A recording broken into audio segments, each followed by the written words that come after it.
Hello there everybody, and welcome to 10 tips and tricks for a good start in Shadow Gambit.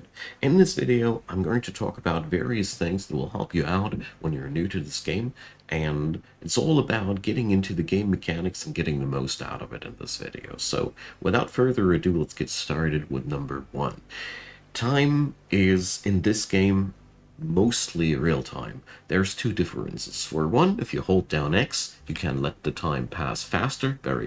Very useful thing if you just want to move over the map or want to check out patrol patterns of the enemies. And the other thing is you press shift and you enter shadow mode, enabling you to go for a turn-based mode for one action. Basically, it allows you to queue up actions on all your crewmates and then release them instantaneously. Very nifty tool if you want to take out several enemies at once, because otherwise in real time that would be pretty hard. These two tools are your helpers when you want to go for either long hauls or orchestrate more finicky moves. Number 2, I want to talk about the Viewcone Marker tool. So when you hold the mouse anywhere and you press K, you will hold down, you press down this little marker here. This little marker will tell you whenever somebody's looking this way. As you see, that yellow dotted line means that this guy will look at this spot from time to time. This is really useful when you want to know, hey, is this actually a safe place to get into the zone or not? You can use this thing even to set it onto the face of people, which is very useful, because this way, you see, if that guy is being seen, very useful if you just want to have a quick stab on somebody. This way you can make sure nothing bad will happen. So the third thing that I want to talk about is it really pays off to take different angles on certain situations. So as you see here, the maps are rather large and your objectives can be taken from different angles or sides. This is very important because this game is meant to be played with very different team setups, and if you ever feel stuck while taking down an objective, it might be because your composition is not as good as taking the goal from that specific angle. Sometimes it really helps to just go from the left side instead from the right side, you know? Really, these things can make all the difference in getting approach to the enemy. So whenever you feel stuck somewhere or you don't know where the next solution will be, try if you can take the goal from a different side. Really helps a lot quite often. So number 4, I want to talk about another thing. Focus on your objectives on every map. There is no loot in this game, there is no reward for taking out enemies, so therefore try to play around getting to these objectives as fast as possible. Otherwise you will spend a lot of time on these maps and you don't really get any specific reward out of that, except for maybe the satisfaction you have from taking out your enemies in a smart way. But the game doesn't really emphasize you to take out every enemy on the map. It's all about getting in there, getting your job done, and getting out there, and that's what I really recommend you to focus on. Number 5, divide and conquer. So in this game, it's really all about taking the fight at the right moment. So for example, here it's really all about taking this guy down while this fella ain't watching. After that, we can take his body, drag it into the bushes, and wait until this guy is back from his patrol. Then we take down this guy who's now defenseless, and so on and so forth. This is here a very simple and not complicated situation, but this divide and conquer rule applies to the entire game. There is no part of the game where this doesn't solve out your problems. It's sometimes harder, sometimes easier, but there's always one weakest link in the chain of actions, and that's what you can play around. There we go. So number 6, I want to talk about the vision game. As you might have noticed there, we just got seen by this guy, and that was because I wasn't sneaking. So first off, if you want to be not seen by the enemy, make sure your pirates are sneaking. It's just pressing space, and then they're in this mode. While your guys are sneaking, they can move freely in these areas where it's not solidly green, but it's stripy green. That's where you can crouch through safely.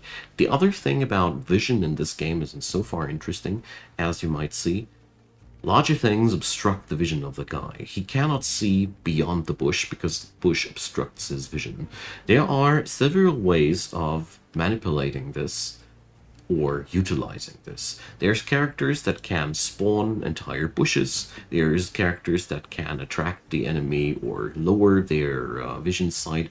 Whatever might be the case, the vision is really, really important in this game. Right-clicking on somebody lets you see their vision cones. Very, very useful tool. And manipulating what they see and when they see it is key to be successful in this game. And therefore, basically, if they don't see you stabbing somebody, it's basically not, it basically didn't happen. But make sure to dispose of the body, because that will get those guys into the game. Whatever you do, try to be unseen. That's pretty obvious. But with these tools, you can use a little bit more finesse in this game.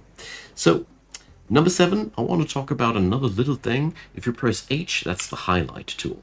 As you see, it puts an outlining on all these usable things. Shrubs to hide in. When you're crouching in these, you're basically invisible unless somebody is in you with with you in that bush.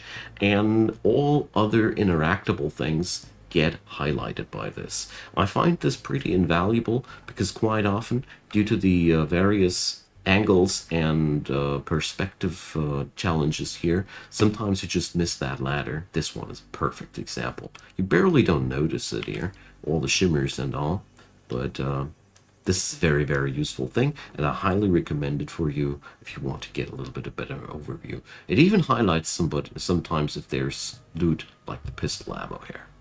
So number 8, another really important thing, take your time. This game has no time pressure whatsoever.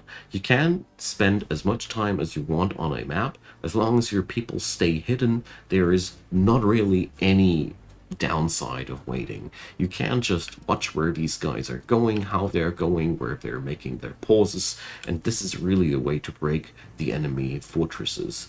Therefore, really, just spend a couple of minutes in watching these guys, find the spot where the weakest spot in the chain, and this way you can have some good old fun here. So, number 9 is another little nifty thing that I found quite invaluable, and that's multi-select. So you might have already noticed that I did this here. You hold down the right mouse button, and this way you can drag and drop a rectangle over several crew members to select them. That's one way to do it. The other way how you can select multiple people is you hold down left control, and you just left click them. Not on the map though, you need to click these portraits here. Left clicking on the map will still trigger the move command. This way you can also unselect them. It's somehow I haven't found any button to select all your crew members at once. Therefore I found this pretty useful to note, because sometimes you just want to move those guys all at once. And yeah, there you have your tools for that. So number 10, the last thing on the list, I want to talk about how noise works in this game. So even if somebody doesn't see you killing somebody, if it's a noisy kill, they will still look what the hell has happened there. So when you check this out, this blue circle around there, this is the noise radius. As you see, this is a very, very silent way of taking somebody down, but if we check out our good old friend Teresa here, she has a pretty high noise radius around her attacks, and pretty much every action in the game that you do creates noise. Sometimes you even have skills that create nothing but noise. So here, for example, this guy has a skill that just creates noise. This is interesting insofar as when the enemies hear a noise, they will just move towards that noise. You can use that to your advantage to lure away enemies into their doom. Either way, you should be aware of that even if the enemy doesn't see you killing somebody, they will still hear it. Also take note of the fact that when you're moving through certain areas, like sloshing through water, even your movement will create noise. So that's something to take note of as well. So if you're moving below somebody through the water, even if they don't see you, they can still hear you. These things do matter, and well, while it's sometimes disadvantageous, sometimes it's actually exactly the best way to lure enemies away to do the divide and conquer game better. So these are all the things that I had for this video. There's of course way more to say, and if you want to see any dedicated video about a certain topic in this game, just let me know in the comment section. As always, I'll love to hear from you folks. Leave a thumbs up if you enjoyed, and consider subscribing. I'm doing a lot of info material on similar games like these, and yeah, I'd be happy to have you. Have a wonderful day, and hopefully you'll come back for another good time here. See you there. Bye-bye.